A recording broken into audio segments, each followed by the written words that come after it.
The Wall Street Journal also noted, and this was something that I had no idea about, was that previously these teapot oil refiners, what they're called, I assume that's a reference to Chinese tea in some way. I don't know. Um, these were basically this was an illegal method of uh, Iranian oil getting to China and being refined there. Now, they are still supplied for now with oil that was there basically prior to the blockade being put in place, the naval blockade, but that supply will likely run out soon, which is why China is probably putting pressure on Iran.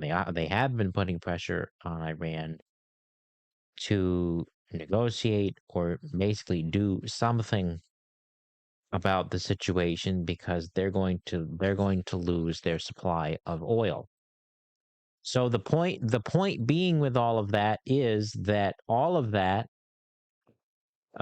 is a lot more at stake here than just a regional uh, Middle Eastern conflict, with the balance of power being pushed, tested, with all of the world players having some form of stake in the game, and the United States coming out on top, the United States and Israel in this case coming out on top, will be beneficial in the long run to all of us, whether that means paying more at the pump in the short term or not.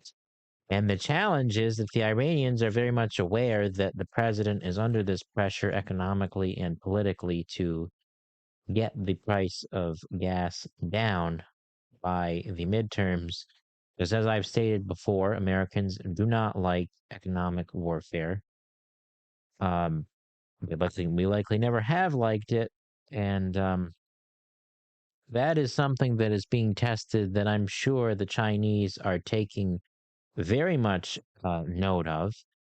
On the note of tariffs, they are undercutting the, I guess you could say, the trade war in Africa by um, basically allowing free trade with China in Africa or to the African nations, um, except for one, and I couldn't write down the name. It wasn't one that I recognized, basically because of its diplomatic ties to Taiwan. So you see how sneaky the Chinese government is there.